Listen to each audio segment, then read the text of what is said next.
menyampaikan isi hatimu. Ini doa kami, dalam nama Tuhan Yesus Kristus kami sudah berdoa dan mengucap syukur. Amin, amin. Puji Tuhan, silakan duduk. Terima kasih buat teman-teman yang sudah melayani dengan sangat baik. Tuhan Yesus memberkati. Ya.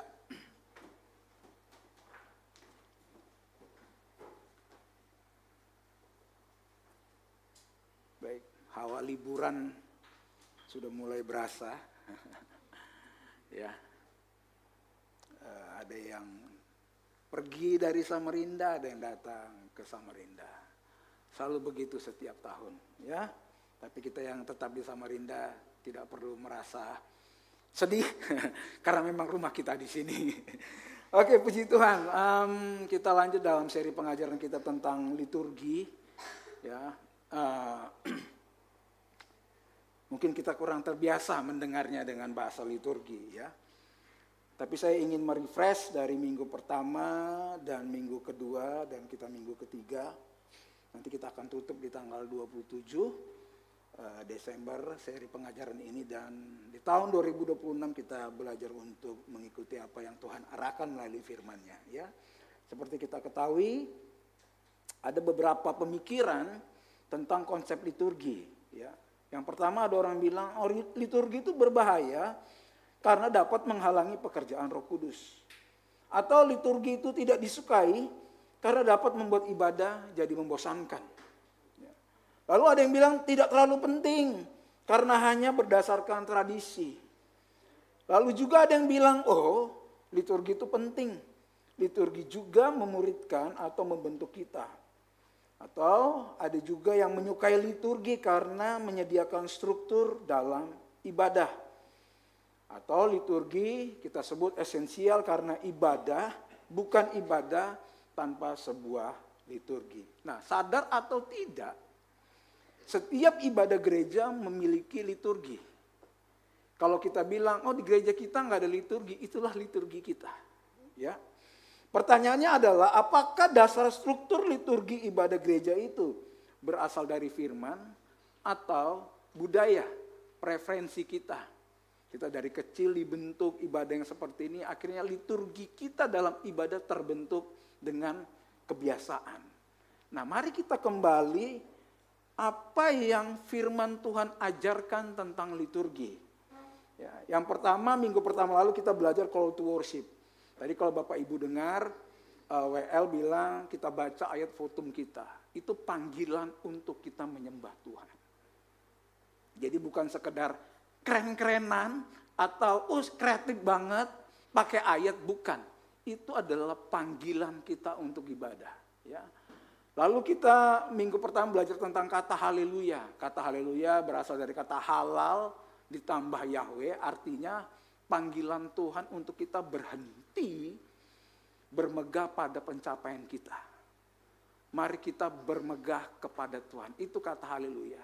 Makanya orang Pentakosta suka ngomong kata haleluya. Tapi kita belajar kata haleluya bukan sekedar yel-yel.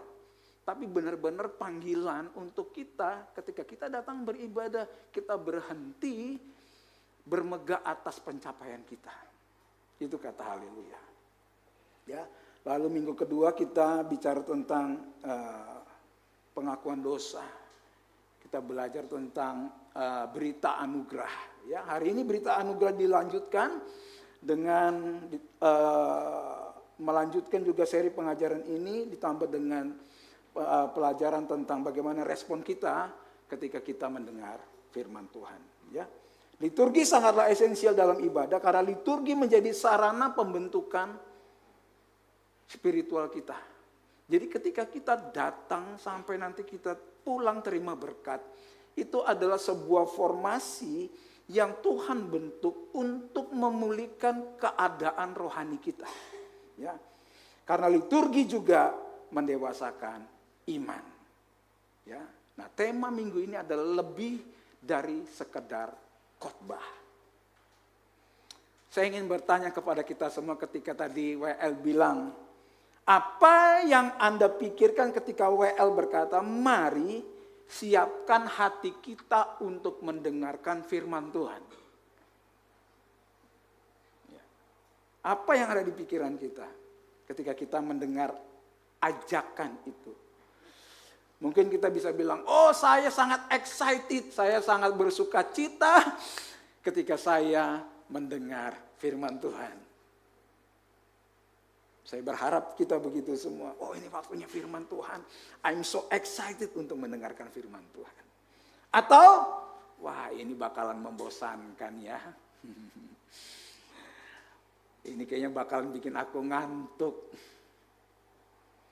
Atau kayaknya ini yang khotbah kayaknya lama ini. Atau yang khotbah kayaknya nggak jelas. Ya. Bapak Ibu Saudara, saya menghadiri ibadah Natal, lalu pengkhotbahnya bilang gini, kita itu nggak perlu mendengar khotbah pakai bahasa Ibrani kah? Atau bahasa Yunani, nggak perlu, kita pakai bahasa Indonesia saja. Kadang-kadang kalau kita pakai bahasa Ibrani, kita pakai bahasa Yunani, orang nggak ngerti. Mungkin iya. Tapi Bapak Ibu perlu tahu bahwa Alkitab kita itu bahasa aslinya perjanjian lama adalah Ibrani. Bahasa perjanjian barunya bahasanya adalah Yunani. Jadi kalau nggak ada orang yang dipakai Tuhan untuk menerjemahkan, hari ini kita nggak bakalan ngerti firman dengan bahasa Indonesia. Artinya jangan juga suka kita orang kalau pakai bahasa Ibrani atau Yunani membuat kita itu nggak perlu gitu. Ya. Jadi sehingga kita protes pakai bahasa ini kita nggak ngerti karena kita gereja Pantekosta kita Roh Kudus saja. Jadi kalau kita baca Alkitab kita comot aja firman Tuhan sesuai misalkan hari ini aku bangun tidur pagi berdoa. Tuhan, aku butuh 2 ayat. So, kasih aku ayat.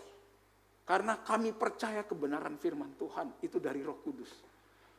Begitu dia bim salah bim, prek dia buka Alkitabnya. Maka Yudas ingin pergi gantung diri.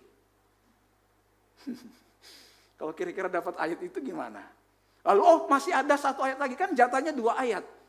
Ayat 1 lagi, dia bim salah bim, dia buka, ceret. Lakukanlah dan lakukan itu. Mati dia. Jadi kalau kita belajar kebenaran firman Tuhan, mari kita belajar dengan sungguh-sungguh, bukan asal comot. Itu sebabnya kenapa dalam liturgi pemberitaan firman Tuhan menjadi penting untuk kita semua. Kenapa sih di gereja harus ada pemberitaan firman? Ya. Kalau mungkin Bapak Ibu yang suka terlambat misalkan, menganggap bahwa yang utama firman Tuhan, puji-pujian gak penting. Seperti iklan di bioskop. Atau Bapak Ibu Saudara menganggap, firman Tuhan itu penting. Benar penting firman Tuhan? Ya. Coba cek di handphone kita. Kita kan sekarang sudah modern nih. Kira-kira waktu kita dengar firman Tuhan, apa yang ada di handphone kita terbuka?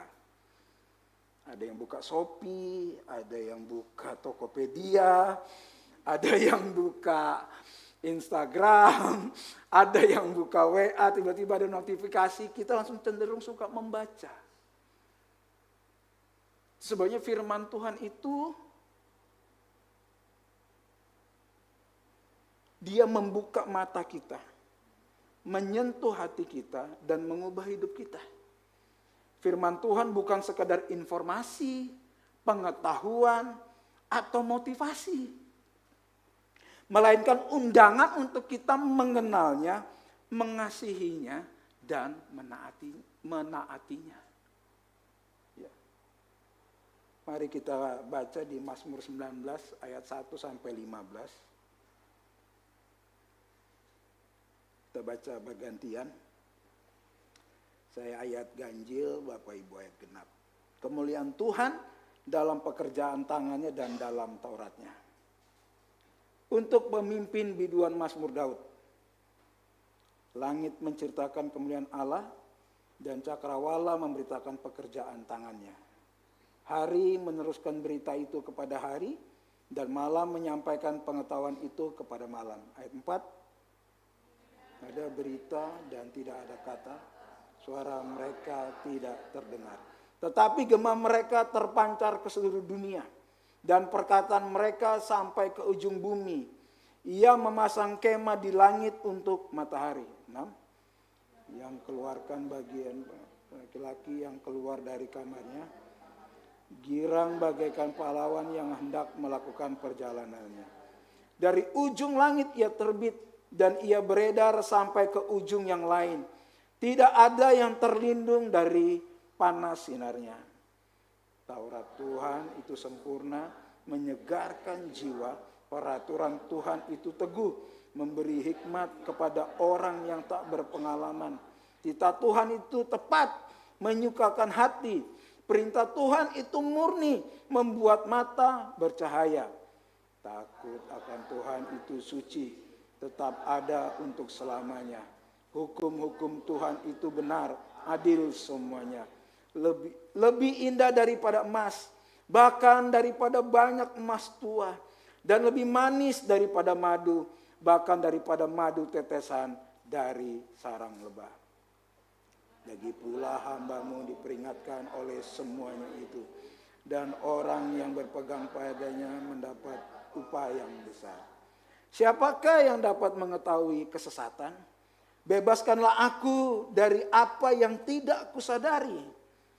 Lindungilah hambamu juga terhadap orang yang kurang ajar.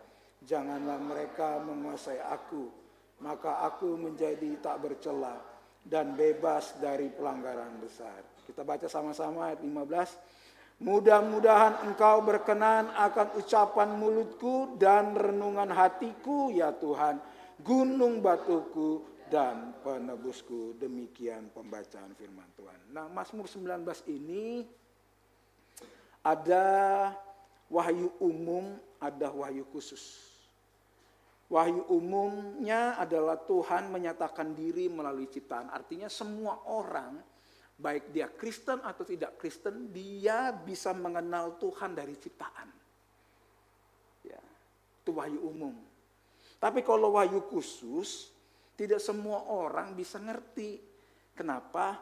Karena Tuhan menyatakan dirinya melalui firman. Ini Mazmur 19 ini. Ya. Jadi ada wahyu umum dan wahyu khusus. Nah, kita akan mulai dari wahyu umum terlebih dahulu. Mazmur 19 ayat 1 sampai 3. Untuk pemimpin biduan Mazmur Daud, langit menceritakan kemuliaan Allah dan cakrawala memberitakan pekerjaan tangannya. Hari meneruskan berita itu kepada hari dan malam menyampaikan pengetahuan itu kepada malam. Tetapi gema mereka terpancar ke seluruh dunia dan perkataan mereka sampai ke ujung bumi. Ia memasang kemah di langit untuk matahari yang keluar bagaikan pengantin laki-laki yang keluar dari kamarnya. Girang bagaikan pahlawan yang hendak melakukan perjalanannya. Dari ujung langit ia terbit dan ia beredar sampai ke ujung yang lain. Tidak ada yang terlindung dari panas sinarnya. Ciptaan tidak berbicara, tapi suaranya bergema sampai seluruh bumi. Ya. Tuhan menyatakan dirinya melalui ciptaan. Salah seorang teolog bilang begini, ciptaan adalah sebuah buku tanpa kata yang bisa dibaca oleh semua orang karena tidak membutuhkan terjemahan. Nah, kita sering ketemunya di mana kalau kita mengagumi ciptaan Tuhan, kalau kita mungkin pergi healing, ya, atau kita mendapat berkat yang kita doakan, gitu ya. Begitu kita minta sesuatu dari Tuhan, terus Tuhan jawab, lalu kita kagum akan pemberian Tuhan. Ya. Di situ Tuhan menyatakan dirinya, dia sebagai menyatakan dirinya melalui ciptaan. Pertanyaannya begini, apakah ciptaan membuat kita bisa mengenal Tuhan yang kita sembah melalui ciptaan yang mengkhotbahkan kemuliaan Tuhan? Ya. Kita di ibadah dalam 1 tahun hanya ada 52 minggu, 52 kali kita ibadah raya. Tapi Senin sampai Sabtu kita di rumah, di pekerjaan, itu banyak yang mengkhotbahkan kita. Medsos, YouTube, bisa mengkhotbahkan kita. Pekerjaan kita, teman-teman kita bisa mengkhotbahkan kita. Masalahnya apa yang dikhotbahkan di luar, itu bicara tentang mereka mengkhotbahkan ciptaan. Bagaimana pencapaian kita, bagaimana nilai kita, bagaimana bisnismu, bagaimana pekerjaanmu. Semua bicara tentang ciptaan. Bahkan seringkali membuat kita bangga terhadap pencapaian kita.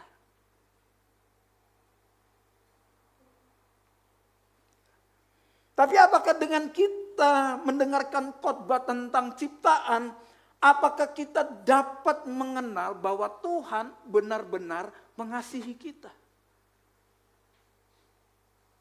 Ya. Ciptaan tidak dapat mengkhotbahkan betapa Tuhan sangat mengasihi kita. Ciptaan menolong kita memiliki pengetahuan tentang Tuhan, tapi tidak dapat membawa kita pada pengenalan akan Tuhan. Jadi kalau kita hanya sekedar kagum dengan ciptaan, kita sebenarnya tidak mengerti betapa besar Tuhan mengasihi kita. Suara kemuliaan Tuhan yang dinyatakan melalui ciptaan mempersiapkan jalan bagi suara kasih karunia-Nya yang dinyatakan melalui Injil. Saya ada foto. Ini Tapanuli Tengah sebelum banjir. Ini produk hasil ciptaan. Ada alam, manusia membangun rumah dengan segala ciptaan pencapaiannya dibangun. Dalam beberapa waktu yang sangat cepat, tiba-tiba gambar berikutnya habis.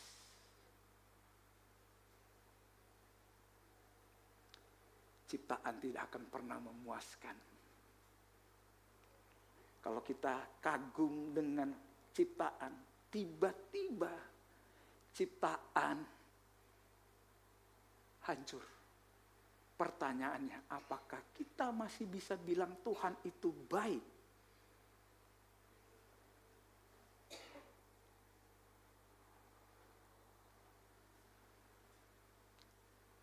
Indonesia lagi, kita perlu berdoa. Kemarin di Tegal, tempat pemanasan air panas Guci yang menjadi legenda Tegal, kena hanyut juga banjir. Apa yang mungkin selama ini kita agungkan, dengan sekejap mata pun bisa hancur dalam kehidupan kita. Nah, kalau kita hanya mengerti Tuhan melalui ciptaan, kita sangat rapuh. Karena kita menaruh nilai dengan ciptaan. Dan kita berusaha memenuhi kehidupan kita dengan ciptaan. Padahal ciptaan tidak pernah akan bisa memuaskan kita. 3 hari lalu ada seorang anak muda yang saya pikir orang pintar. Sekolahnya sangat tinggi, dia juga seorang dosen. Tiba-tiba dia cerita sama saya dia mau bunuh diri. Saya kaget, seorang Kristen, setiap minggu rajin. Hanya gara-gara dia belum nikah sampai umur tertentu, lalu dia tidak pernah merasakan kasih sayang seorang papa dari kecil, lalu dia ketemu orang, dia menaruh harapan sama orang itu agar orang itu menjadi papanya. Ternyata orang itu tidak bisa memenuhi harapannya. Kecewa, mau bunuh diri, merasa hidup tidak berguna. Semua yang ciptakan khotbahkan tidak akan pernah memuaskan kita. Meskipun itu Tuhan memberikan dalam kehidupan kita. Kita minta pekerjaan, Tuhan kasih. Kita minta segala sesuatu untuk keperluan kita, Tuhan kasih. Itu pun tidak akan pernah memuaskan kita.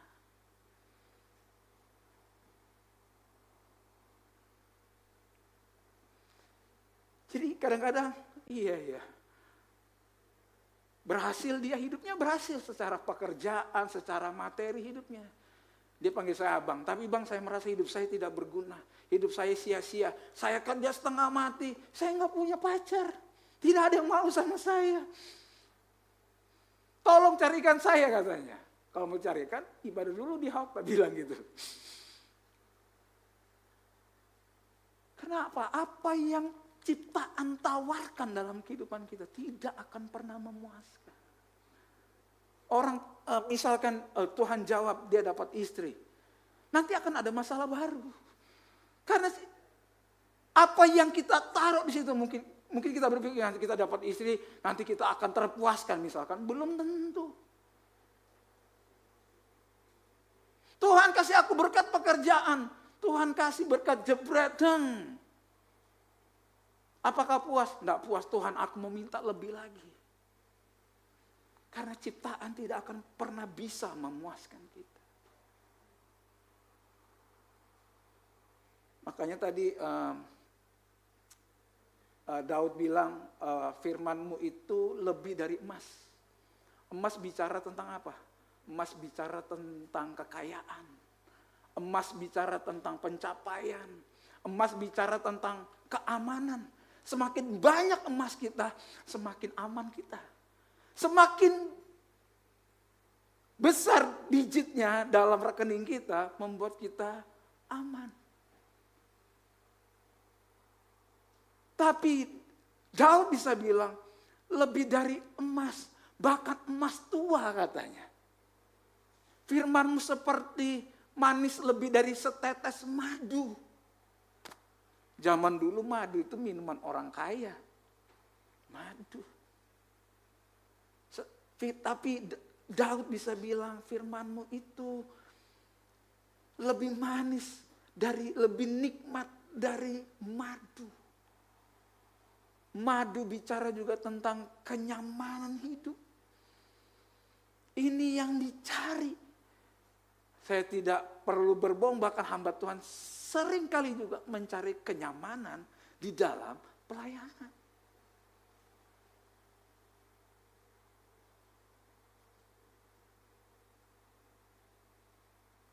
Kita Senin sampai Sabtu, dunia berkhotbah kepada kita. Kenapa kamu belum berhasil? Kenapa kamu belum punya ini? Ya, nanti yang belum nikah tanya punya pacar belum. Tanya kapan nikah. Habis nikah nanti ditanya kapan punya anak. Nanti setelah punya anak satu kapan punya dua. Begitu terus pertanyaannya. Jadi itu mengkhotbahkan kita, membuat kita ini yang dunia katakan tentang keberhasilan.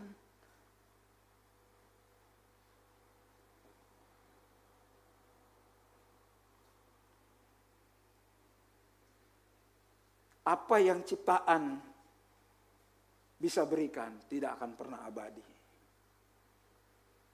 Ya, saya dulu waktu tinggal di Bali, jarang sekali lihat Bali itu banjir. Bahkan teman saya dari Samarinda memutuskan pindah ke Bali. Waktu Samarinda banjir dia ngolokin saya, Koel sudah pindah lagi ke Bali aja, Samarinda banjir.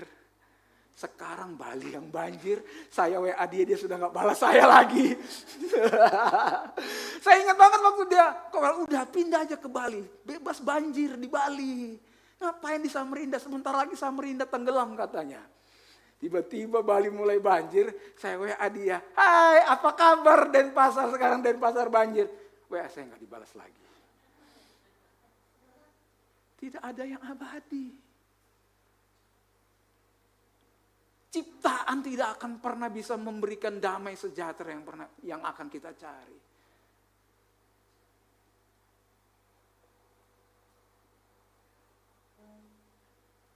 Di Fatsal 19 ini, dari kekaguman Daud kepada ciptaan, dia mulai menyadari dia perlu rubah. Dia perlu sadar bahwa Tuhan juga sedang menyatakan dirinya melalui firman, ya, Mazmur 19 ayat 2, waktu dia bilang langit menceritakan kemuliaan Allah, itu kata bahasa aslinya Elohim, bahasa Ibraninya.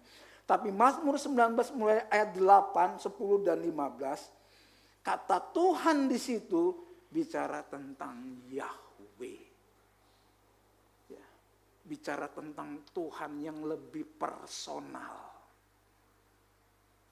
Itu sebabnya kenapa liturgi menjadi penting ketika pemberitaan firman Tuhan. Timothy Keller dalam bukunya dia bilang begini, Mazmur 19 mengatakan jika kamu ingin mengetahui tentang Tuhan, Tuhan yang mulia, agung dan dahsyat, lihatlah keindahan ciptaan alam. Tetapi jika kamu ingin mengetahui bahwa Tuhan yang mulia dan agung itu mengasihi kamu, dan bahwa kamu dapat masuk ke dalam hubungan kasih yang pribadi dan intim dengannya, satu-satunya cara untuk mengetahuinya adalah melalui kitab suci. Gak ada cara lain.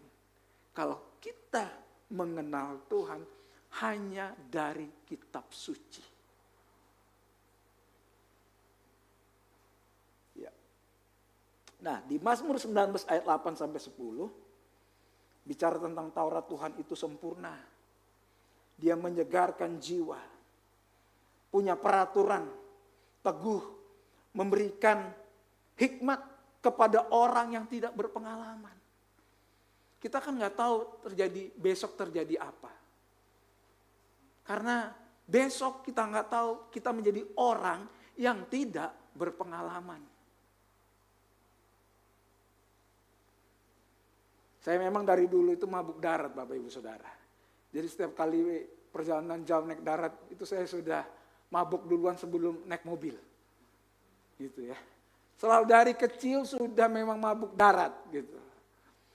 Lalu diundang pelayanan ke Kalsel. Ya, saya ngobrol sama Vel, tolong itu nomor travel di mana? Oh ya, enak naik apa?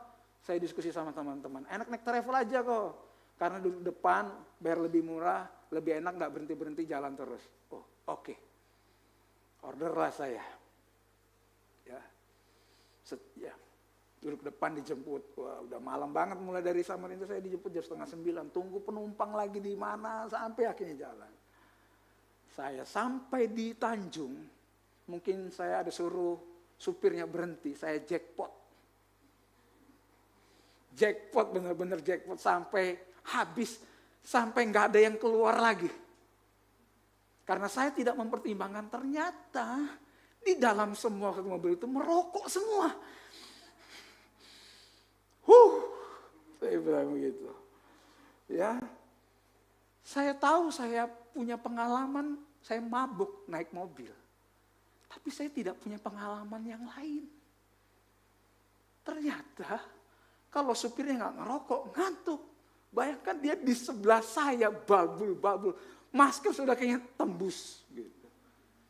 Jadi kalau saudara berpikir, Bapak Ibu Saudara, saya orang berpengalaman, hati-hati. Karena besok kita nggak tahu.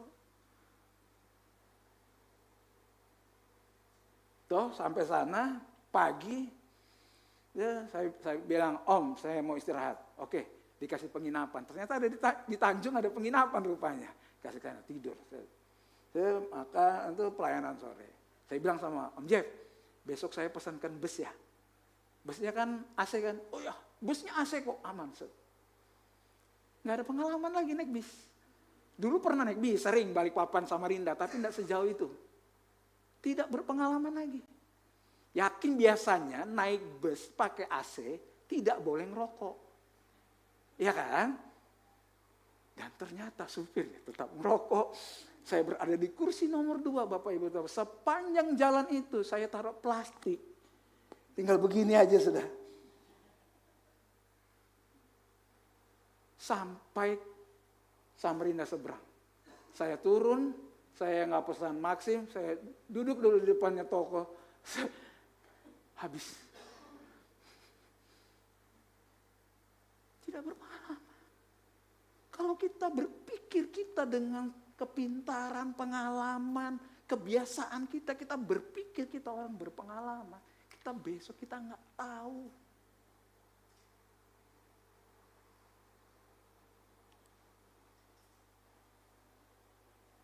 kita Tuhan itu tepat, perintah Tuhan itu murni, takut akan Tuhan itu suci, hukum-hukum Tuhan benar.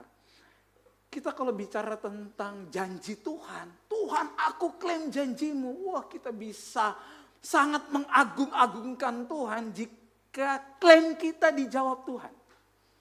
Right? Kita berdoa, tiba-tiba Tuhan jawab seperti maunya kita. Wah, kita bisa mengagungkan Tuhan. Tapi bagaimana dengan perintah Tuhan? Tapi Daud, dia bilang perintahmu itu manis. Sangat suci. Itu sama kayak gini Bapak Ibu Saudara. Kalau kita tiba-tiba hari libur, dapat telepon dari bos kita disuruh kerja, lalu kita bilang, telepon bosku itu bagaikan madu.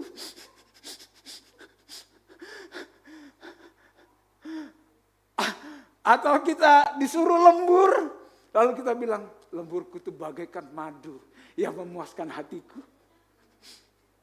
Akan sangat sulit kita bilang kalau perintah Tuhan itu seperti madu. Sedangkan aturan dunia aja dalam pekerjaan, dalam sekolah, ya kita dikasih tugas bisa kita bilang, indahnya tugas yang diberikan kantorku. Kemarin Petra itu rapot ya, kan disuruh bapak-bapak yang ngambil. Saya bilang, nggak ada harapan bapak-bapak mau ngambil rapot itu. Saya bilang, dah mama aja yang pergi. Pergi pulang dari rapot. Gimana Petra hasilnya? Ya, Petra ini orangnya sopan. Baik dia kalau ngomong sama teman-temannya sopan. Tapi ya gitu nilai akademisnya. Gitu kan. Tolong gitu. Nah, gurunya cerita, Bu, tolonglah. Kasihlah saya nilai yang bagus. Gitu kan. Dia gombal gurunya kasih nilai yang bagus karena saya sering ngomel soal nilai gitu. Kamu nih gitu. Jadi dia takut, dia tahu bahwa dia kurang bisa, tapi dia berharap dapat nilai bagus. Gurunya bilang apa? Ya kamu sih enggak bikin tugas, gimana mau ibu kasih nilai bagus. Kayak gitu. Nah, kalau kita bicara aturan perintah, kita sangat sulit bilang perintah itu indah gitu ya. Tapi kenapa kalau Daud bisa bilang bahwa firman-Mu itu, hukum-hukum-Mu, perintah-perintah Tuhan itu sangat manis. Kenapa?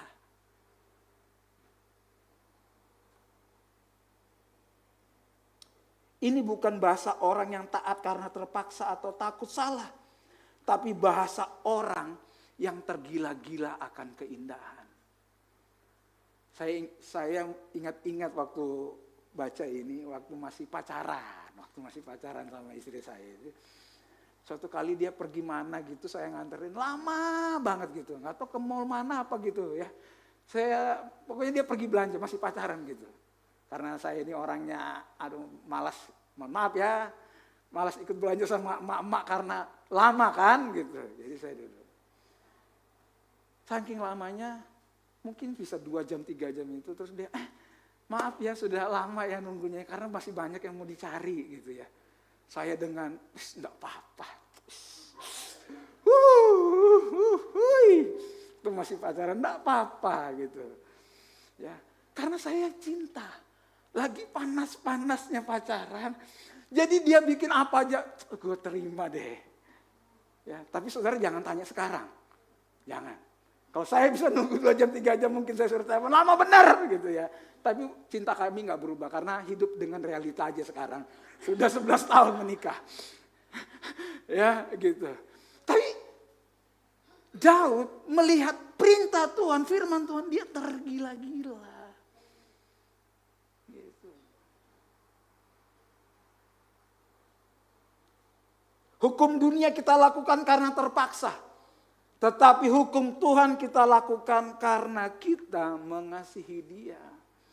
Makanya kita di sini nggak pernah lagi khotbah, jangan berdusta, jangan ini, jangan itu. Enggak, ditampilkanlah firman aja. Nanti firman itu akan bekerja di dalam kehidupan kita. Nggak usah sibuk, jangan ini, jangan itu, jangan ini, jangan itu. Kita akan capek.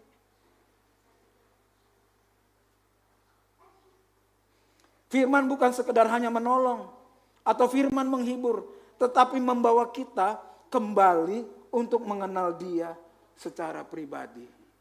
Memang firman bisa nolong kita karena kita orang yang tidak berpengalaman tadi. Firman kasih jalan, coba bikin kayak gini, diingatkan. Ya, firman Roh Kudus mengingatkan kita, coba bikin ini, coba begini, coba begini. Firman bisa nolong kita. Firman bisa menghibur kita ketika kita menghadapi kesusahan. Kita ingat, oh iya Tuhan, Engkau sudah terlebih dahulu menderita untuk kami. Kalau kami hari ini menderita, Engkau ada bersama-sama dengan kami. Iya, firman menghibur. Tapi firman itu membawa kita kembali untuk mengenal Dia secara pribadi. Seperti Ayub bilang, sekarang aku mengenal Engkau bukan dari perkataan orang, tapi aku sendiri mengalaminya.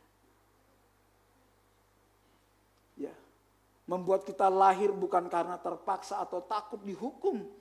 Lahir dari kasih kita kepada Dia yang terlebih dahulu mengasihi kita. Kenapa? Kenapa Daud bisa bilang firman itu, perintah-perintah Tuhan itu adalah penting dalam kehidupannya? Karena Daud menyadari, Mazmur 19 ayat 13, siapakah yang dapat mengetahui kesesatan? Bebaskanlah aku dari apa yang tidak kusadari. Hati kita ini condongnya sesat. Hati kita ini condongnya itu adalah sesuatu yang baunya dosa. Kita pernah belajar dosa itu baunya feminim. Feminim itu menarik, menggairahkan. Daud mengerti. Kenapa? Karena dia sadar dia makhluk yang sesat. Makanya dia bilang, lindungilah hambamu juga terhadap orang yang kurang ajar. Bahasa aslinya kurang ajar di sini, congkak, sombong. Daud sadar kesesatannya itu adalah sombong.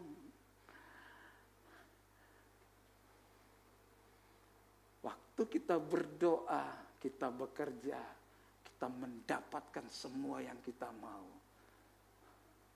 Respon terbesar kita menjadi sombong. Daud menyadari ini. Daud menyadari ancaman terbesar bukan dari luar, tapi dari dalam hati.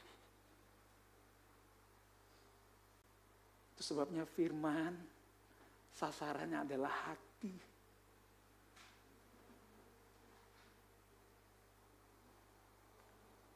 Perjumpaan kita kepada firman Injil selalu membawa kita kepada kerendahan hati.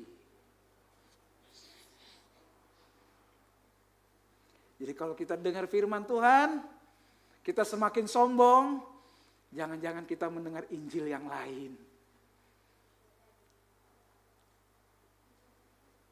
Setiap kali kita dengar firman Tuhan, setiap kali kita baca firman Tuhan, setiap kali kita belajar baca firman Tuhan, mendengar firman Tuhan, membawa kita semakin kepada kerendahan hati. Jadi kalau semakin sombong, kita mendengarkan Injil yang lain.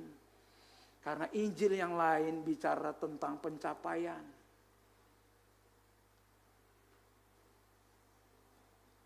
Kalau kamu mau diberkati Tuhan, kamu harus taat.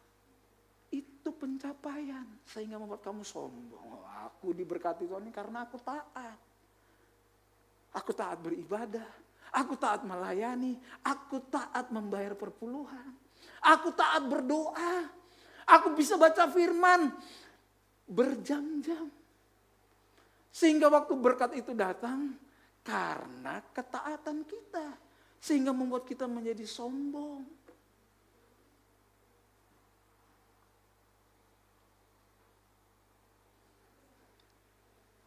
Kita belajar lagi dari Adam. Saya membayangkan Adam waktu dia diciptaan, semua Tuhan sediakan. Ya. Tuhan sediakan semuanya. Tapi kenapa dia masih belum puas? Tuhan cuma bilang, buah dari pohon pengetahuan yang baik dan jahat itu, jangan kamu makan ya buahnya. Kalau kamu nanti makan buahnya, kamu pasti mati.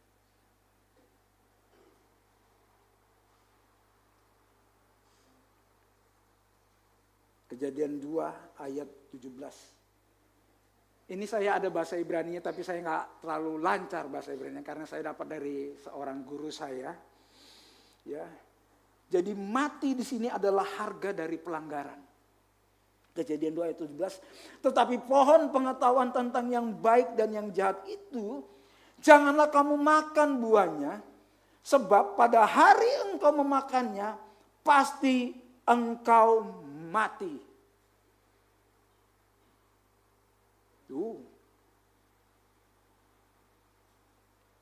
Ini gambar ular zaman itu mungkin ya. Sebutannya Samael. Ya, bukan Samuel ya. Samael. Ya. Malaikat kematian. Ya. Nah, kenapa manusia bisa jatuh? Apa yang dikatakan iblis sama Hawa? Tetapi Allah mengetahui bahwa pada waktu kamu memakannya matamu akan terbuka. Dan kamu akan menjadi seperti Allah. Tahu tentang yang baik dan yang jahat. Dosa dimulai dari keinginan untuk menjadi sama seperti Tuhan.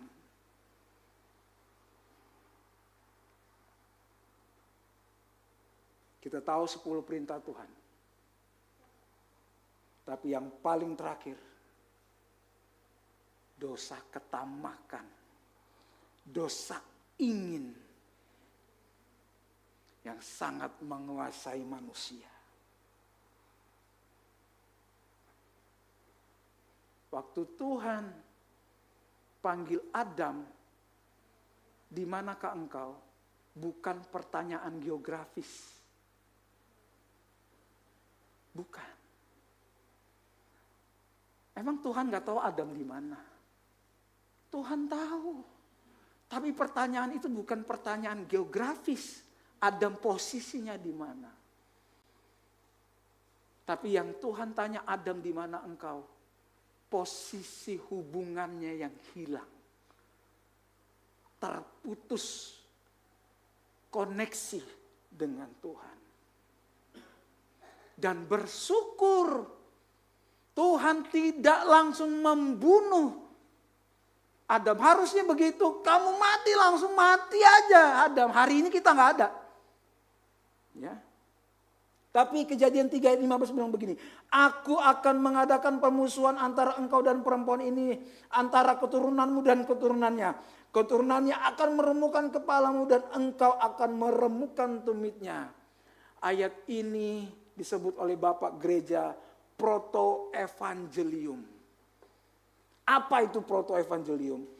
Proto-evangelium adalah Injil pertama. Kabar baik pertama yang diberikan Tuhan setelah kejatuhan manusia. This is the gospel. Inilah Injil. Makanya kalau Bapak Ibu perhatikan sekarang khotbah di Hope selalu berakhir kepada Injil tentang karya penebusan, proto-evangelium. Bukan hanya sekedar memaparkan siapa kita, apa dosa kita, tapi tidak pernah memberikan jalan keluar. Mau temanya apa? Selalu bermuara akhir kepada Yesus dan karya penebusannya. Kenapa? Alkitab mengajarkan pertama kali waktu manusia jatuh harusnya mati. Tapi Tuhan berkata lain. Inilah Injil pertama, proto-evangelium. Ini yang harus diberitakan. Sehingga kita mendengar firman Tuhan, kita mendengar apa? Bukan mendengar pencapaian kita, kehebatan kita. Supaya kita bisa mendapat berkat-berkat Tuhan. Kalau tidak ada proto-evangelium, nggak ada hari ini kita.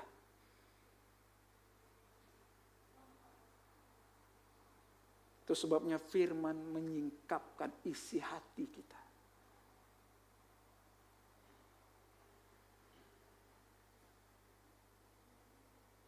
Tapi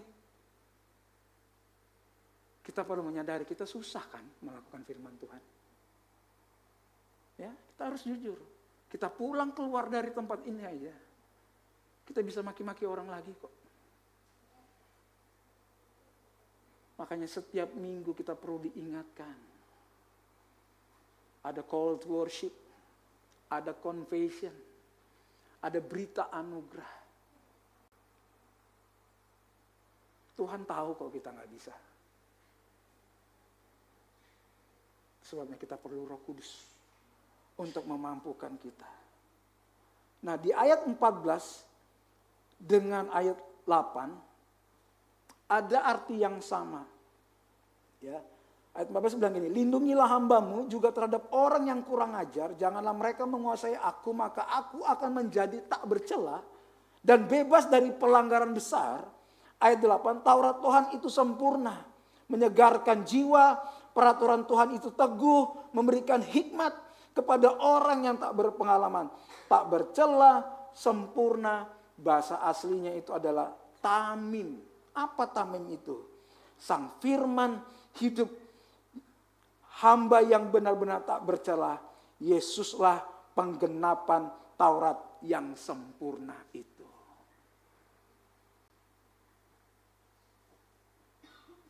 Yesuslah yang membuat kita bisa melakukan perintah-perintah Tuhan. Dialah sang firman itu hidup. Bayangkan di ayat terakhir Mazmur 19, Daud bilang penebusku. Bagaimana dia tahu tentang apa yang akan terjadi? Penebus ini bicara tentang ratusan tahun setelahnya.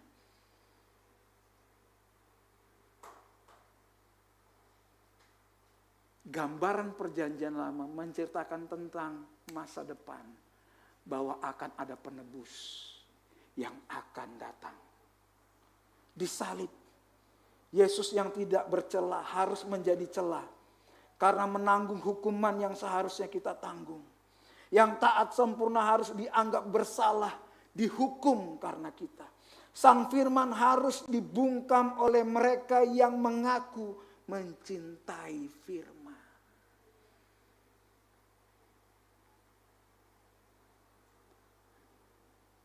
Melalui salib, kita yang tercela, yang seharusnya menerima hukuman. Kita yang tanpa pengharapan, kita yang melanggar firman, justru kita dibebaskan. Justru menerima janji yang kekal, justru diampuni dan oleh anugerahnya dimampukan untuk mencintai sang firman. Respon kita adalah bagaimana kita menghormati ketika kita mendengarkan firman Tuhan. Siapapun yang khotbah. Tapi di saat yang sama, kalau pengkhotbah memberitakan Injil yang lain, kita sudah bisa deteksi. Apakah firman ini memuliakan Tuhan atau memuliakan ciptaan?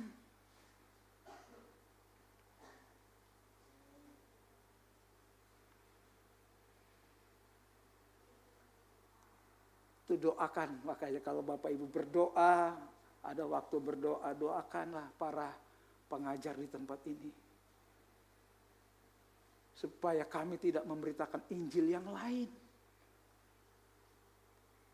Rasul Paulus pernah bilang, terkutuklah kami jika kami memberitakan Injil yang lain, Yesus yang lain.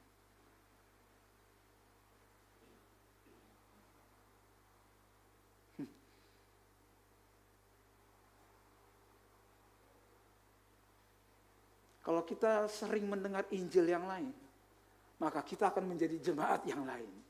Yang akhirnya kita agak lain. Sebenarnya, dia kan baca ayat juga, pastor. Iblis pakai ayat nggak? Dia putar balik.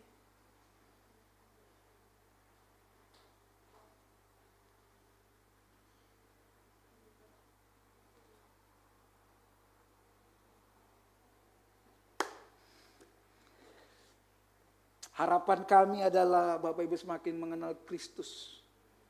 Kristus yang benar. Bukan Yesus-Yesusan. Karena banyak ditawarkan di sana Yesus yang lain.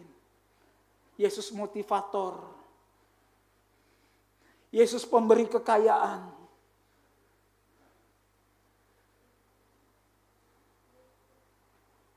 Banyak Yesus yang lain.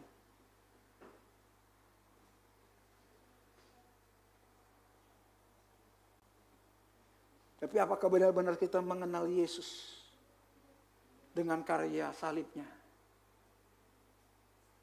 Pertanyaan reflektif untuk kita semua.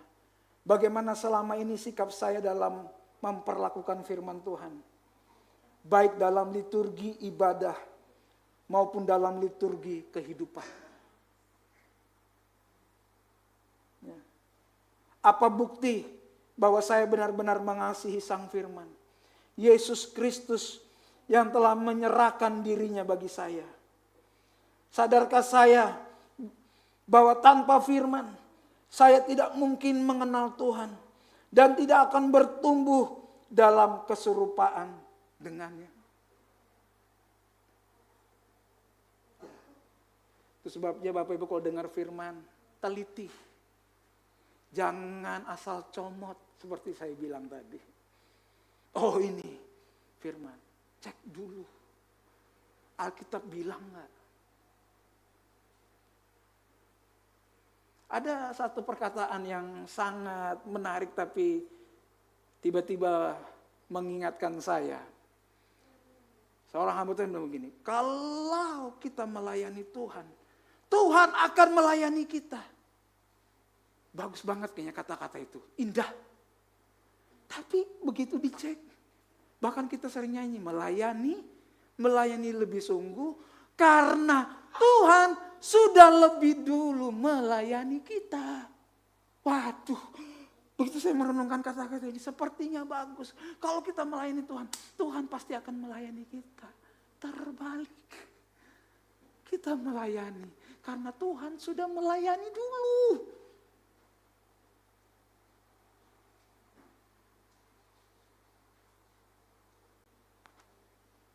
Tema nasional. Allah hadir untuk memulihkan keluarga. Waduh, kata-kata itu bagus. Tiba-tiba kalau Tuhan mau menyelamatkan kita, kita harus taat. Bagus enggak kata-katanya itu? Kayaknya bagus. Coba renungkan lagi. Justru karena kita berdosa, makanya Tuhan mau selamatkan kita. Tidak ada satupun perbuatan kita yang bisa menyelamatkan kita. Ketaatan kita hari ini bukan karena kehebatan kita.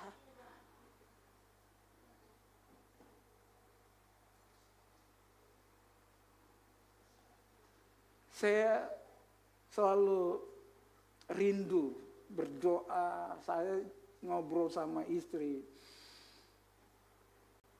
Jemaat Hope itu sangat dewasa dalam firman Tuhan. Makanya pengajaran menjadi penting.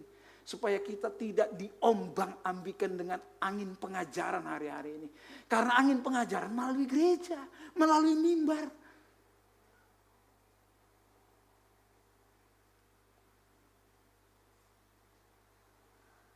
Jadi Tuhan menyelamatkan kita bukan karena kita melakukan terlebih dahulu sesuatu. Bukan.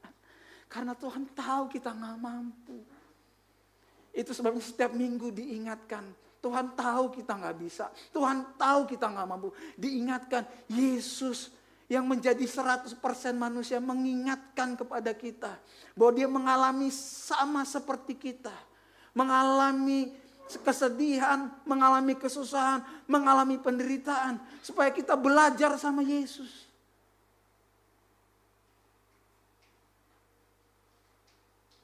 Supaya hati kita dikalibrasi terus setiap minggu. Ditata ulang setiap minggu di tempat ini. Ya, Senin sampai Sabtu kita potensi bikin salah. Pasti. Ya, hari Senin mungkin habis dengar firman Tuhan masih kuat. Hari Rabu bisa berantem sama suami. Anak-anak lagi belum bikin masalah. Bisa marah-marah lagi. Ya kan? Makanya setiap minggu kita perlu beribadah. Ya, dari call to worship kita sudah siapkan hati. Ya. Jadi ibadah itu dari awal itu sebuah perjalanan rohani dalam kehidupan kita sampai doa berkat. Jadi pujian bukan iklan. Yang penting firman. Tapi yang lucu waktu firman, kita kemana? Saya pernah pemain musik.